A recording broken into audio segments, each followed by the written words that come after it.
Our next speaker is Dr. Susan Coe, who used to be at UCLA for a little while and then is now the director of the Epilepsy Center at Children's Hospital of Colorado.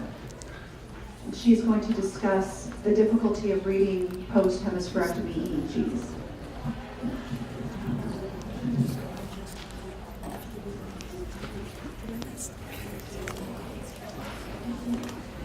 Thank you so much for the introduction. I'm actually the medical director for the Department of Pediatric Neurology at Children's Hospital of Colorado, and I'm one of the epileptologists as well. My task that was given to me from the organizers was to explain some of the EEG data that's seen in hemispherectomy, so I will try my very best. Can you hear me? Can you hear me? No?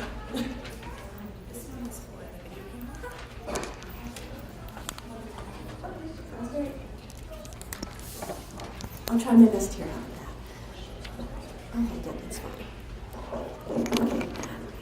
Basically, what I'm going to be discussing today, it seems like a long list, but I'll do my best, is how often hemispherectomies occur, what the different types of hemispherectomies are, some of the outcome data, including seizure recurrence and developmental data, as well as hemispherectomy EEGs. I'll go over some of the basics, some of the pitfalls, and what we see pre-op and post-op. Generally, children have more multilobar and diffuse hemispheric onsets than adults, who have more localized onsets for seizures in the temporal lobe. Therefore, children are the most often the patients who are candidates for hemispherectomy. There are two studies looking at the epidemiology of hemispherectomy.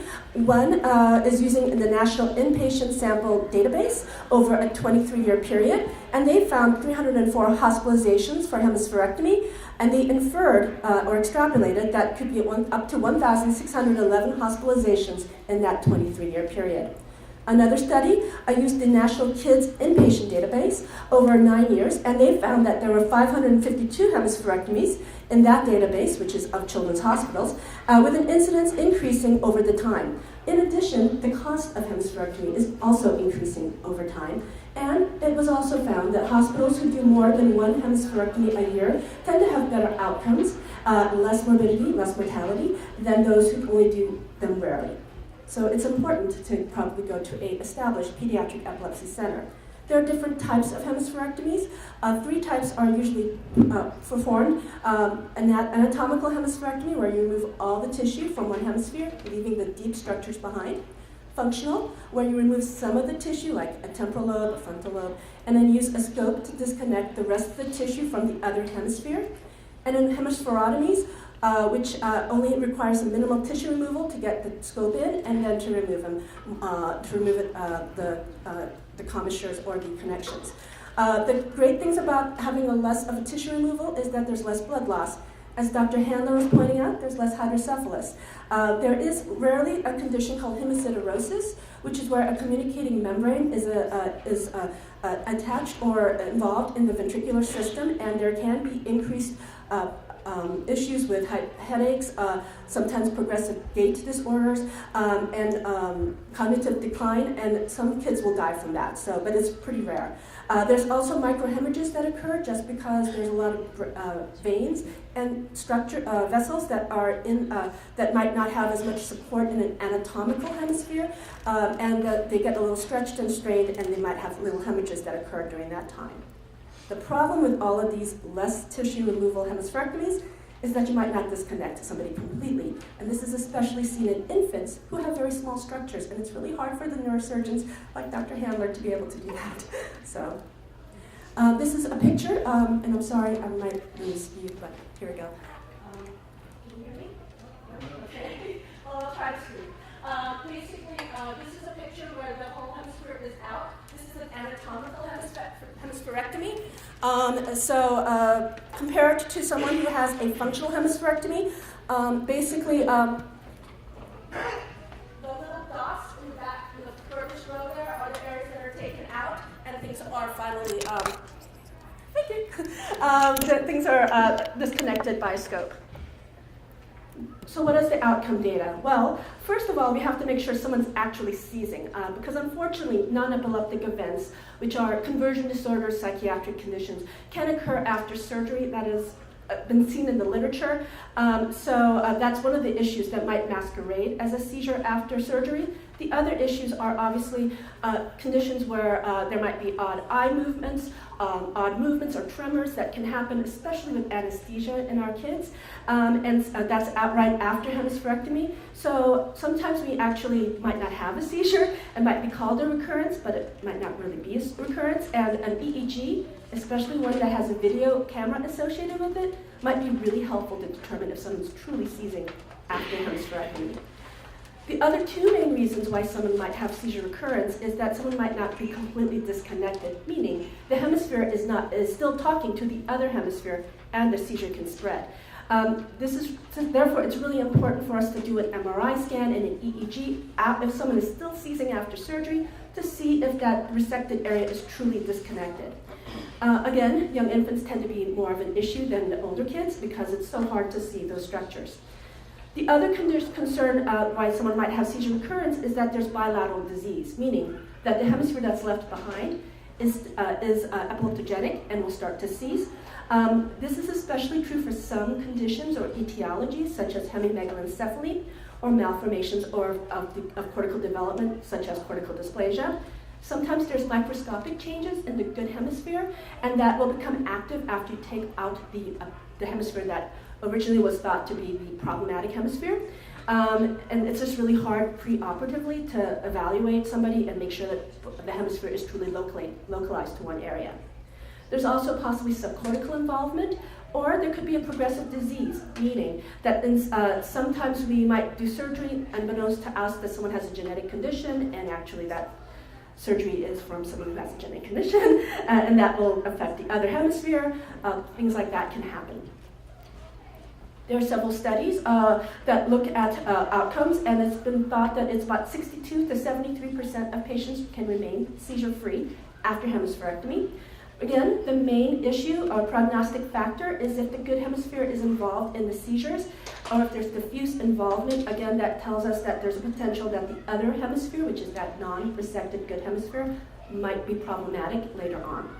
And these are two studies that kind of discuss that.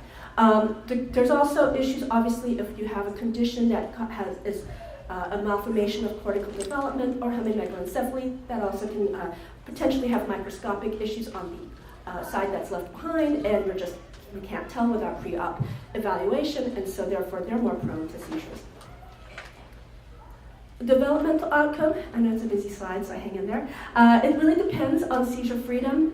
If the child is seizure-free after surgery, depends on the etiology or cause of the seizures, and it depends really highly on the preoperative cognitive status of a child. Meaning, if someone has a global developmental delay, then they might not change much after surgery. There's been a study in 2012 that looked at children after surgery. About only 7% of their kids in this study was mainstreamed in school without assistance after surgery, and 21% who were over 18 had gainful employment. Generally, it's felt that the surgery, the hemispherectomy, prevents the worsening of the developmental regression that could occur naturally in the condition, and that might stabilize developmental delay, but children will still have the same outcome skills that they had preoperatively, maybe slightly better, but still continue to be developmentally delayed and therefore might not reach their peer group.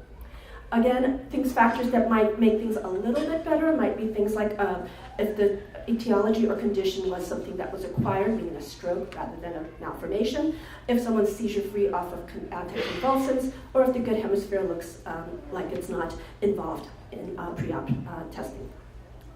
So, the first thing to do is to figure out what exactly is an EEG, and I'm going to kind of walk you through the basics. Basically, EEG records the spontaneous electrical activity of the cortex generated by cortical neurons. And what we do is we use those metal disc electrodes that you probably have seen, which contains some conductive jelly, and it attaches to the scalp by glue, which is called collodion, paste, or even an electrode cap. And we use a specific system, or the text uses it, International 10-20 system, where the electrodes are placed systematically in on the skull, using 4 landmarks on the skull, which is the nasion, inion, and 2 pre-auricular areas, and then they measure from the midline. The electrical signals that come from those electrodes are then increased by amplifiers in the machine, and they're filtered out for all this technical artifact as best as they can. The electrodes are then paired together to form waveforms, and they can locate the abnormalities as the electrodes are labeled, depending on what site of the skull that they're in. So basically, this is a typical EEG machine. As you can tell, there is a camera that is associated on the top of it, which we can videotape our kids and time lock it to the EEG. And this is a picture of a tech putting on all those electrodes on an infant's head.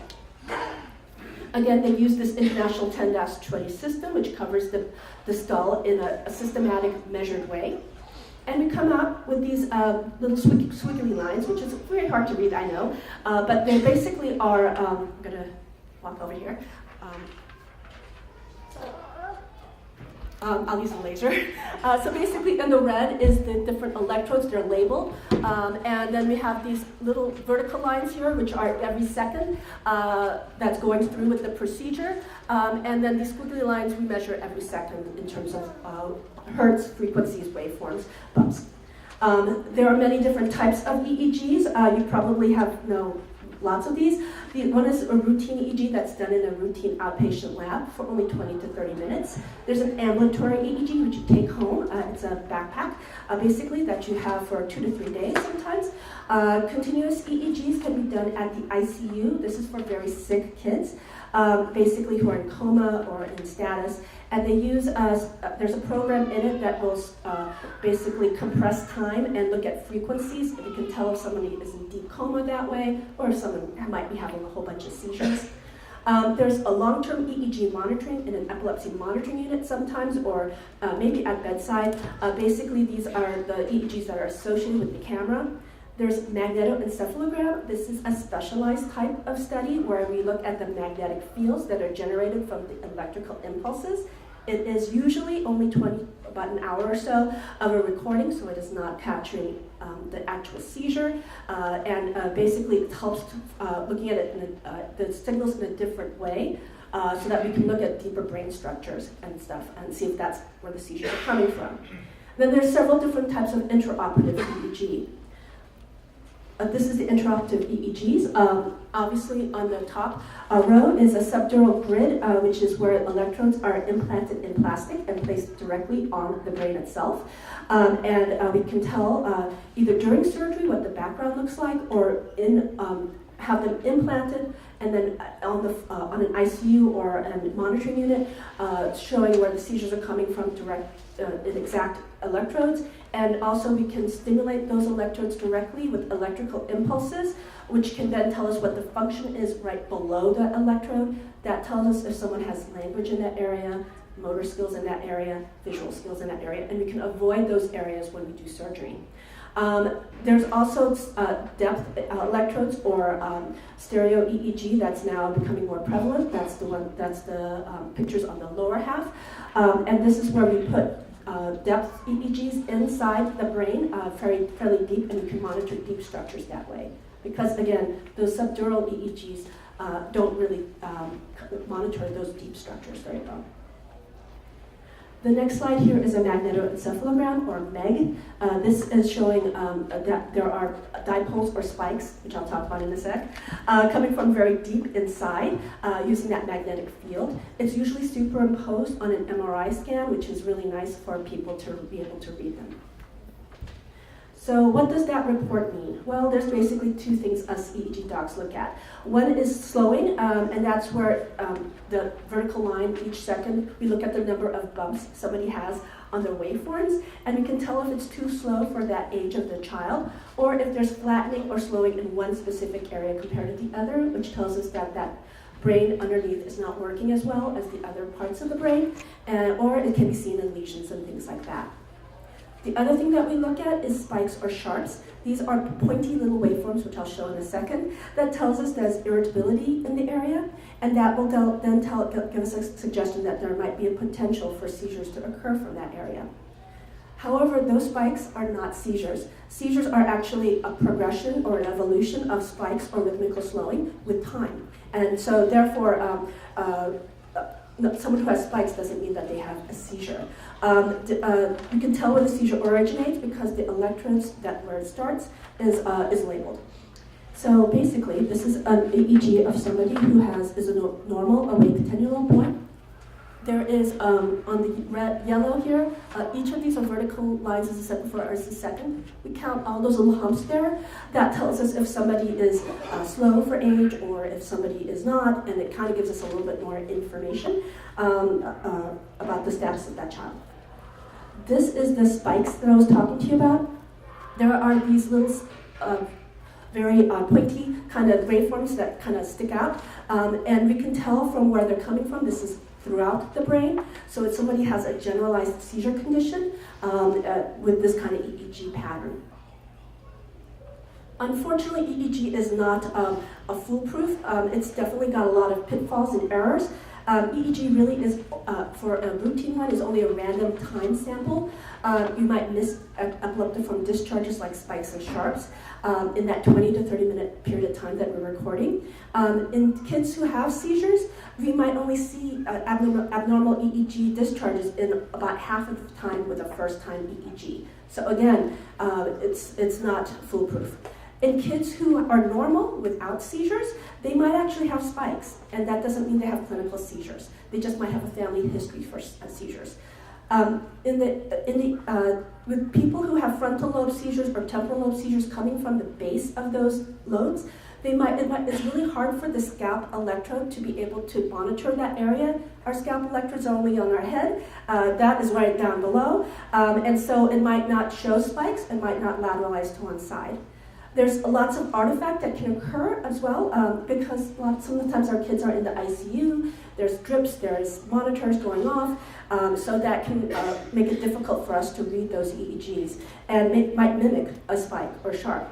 And of course, if someone has a thick skull, it's hard to get those electrical impulses out to the skull, to the electrode, or if someone has a weird anatomy, abnormal anatomy such as encephalomalacia, which in English just means a large cyst, or it sometimes will cause things to look like it's coming from one side when it isn't. It's just that fluid can kind of disrupt that electrical impulse. So, let me walk you through the EEG. First, I'll talk about the preoperative EEGs in hemispherectomy children, and what does this mean for surgery. Focus, as I was explaining before, it's difficult to localize spikes and sharps and seizures, and an MRI might actually be more helpful in determining that origin than an EEG. We can get false lateralizing signs because of that. The anatomy might cause some false lateralization on the EEG. This is especially true for kids who have that encephalomalacia, stroke, or big cyst, or they might have like a malformation that it occupies a lot of space and might unfortunately give us false information on the other side because it's encroaching on that other space, on that good space. There's been a couple of studies that have looked at whether interictal spikes might have a poor prognosis, and it's really felt that it might not have. There was a study done in 2007 at Cleveland Clinic where 64% of patients who had the hemispherectomy, 72% of them were seizure-free after 2-year follow-up, even though they had bilateral EEG findings. So again, it doesn't necessarily mean that someone's going to not be a good surgery candidate. It really seems to be that the long-term outcome is really dependent on what's causing the seizures. In other words, things like malformations, dysplasias, are worse than strokes in terms of long-term outcome data. So, I'm almost there. Postoperative EEGs, what we do if after somebody has had a hemispherectomy. Is that person still seizing? So basically, in completely disconnected hemispherectomies, there's still tissue, usually from a functional hemispherectomy or a hemispherotomy, in the frontal and occipital lobe that is still active and generating spikes or seizures. But they're not talking to the other side because it's disconnected. So it's thought that this is just not relevant or not clinically significant. So electrographic seizures can be seen on that resected side, but it's not traveling, it's not making any clinical seizures. We really worry if somebody is having seizures originating from the good side, the residual hemisphere, because that tells us the patient might have epileptogenicity, or that the patient is not completely disconnected, meaning the seizure coming from the resected side is spreading and traveling into the good hemisphere, and therefore they need to be disconnected. Again, it's very difficult for some people to, for some epileptologists to be able to tell whether someone is having a seizure or not even. So this is an example of someone who has PLEDS, which is periodic lateralizing epileptiform discharges. It's controversial among epileptologists as to whether this is an interictal, meaning background pattern, or if this is actually a seizure, because the little spikes that you see here, they're not really progressing or evolving or changing with time, but some people feel like this, because it's so rhythmic, it's a seizure. So we might see this in someone who has a hemispherectomy and it's actually not really as relevant. So. Finally, with kids who have post-hemispherectomy EEGs with clinical seizures, again, we worry if the seizures are starting in the good hemisphere and not but there is sometimes false lateralizing signs that can be seen because the anatomy is sometimes is difficult with cysts and things like that, and so we're not picking up sometimes if somebody has a seizure coming from the operated hemisphere and is spreading. So in other words, there's a lot of issues with EEG. The only way sometimes to tell if someone is truly disconnected when the EEG is falsely lateralized or localized is through MRI scan. Bigger interhemispheric disconnections, such as the corpus callosum, are easy to see, but small subcortical disconnections are harder to see. Sometimes we even need specialized MRI scans like the diffusion tensor imaging, DTI, to look at the white matter and see if someone's truly disconnected or not. Even when the MRI scan is not helpful because we can't even determine from that, we might just have to go ahead and do a full anatomic hemispherectomy where we remove that entire hemisphere, or make sure that the patient is really disconnected under surgery. There was one study looking at 36 patients who had reoperation of hemispherectomy, and 2/3 of those had improved with seizure freedom, or greater than 90% improvement of their seizure rate. Therefore, it still is worthwhile to go for a second surgery for some of our hemispherectomy patients, because you can still obtain seizure freedom if you're not fully disconnected. And children with malformations as an etiology, again, might have a worse outcome. So this is a picture of somebody who is 2 years old who had a functional hemispherectomy. He has a stroke on the right side, which is right there, basically had infantile spasms and tonic seizures. He underwent a hemispherectomy, but afterwards, on the EEG here, this bunch of changes are the seizure coming from the good side. It looked like he might be seizing from the good hemisphere. When they re-looked at the MRI scan, he was actually not disconnected. So they did an anatomic hemispherectomy, this is in Cleveland Clinic, and found that he stopped seizing afterwards, which is seen in this EEG here. So again, sometimes if you have seizures after hemispherectomy, it might be worthwhile to look and see if you truly are disconnected or not. So this is one of my patients from a while ago who had a hemispherectomy, and he's doing great right now. So I'd like to thank the organizers for inviting me to talk to you today, and I hope I didn't confuse you more. Thanks.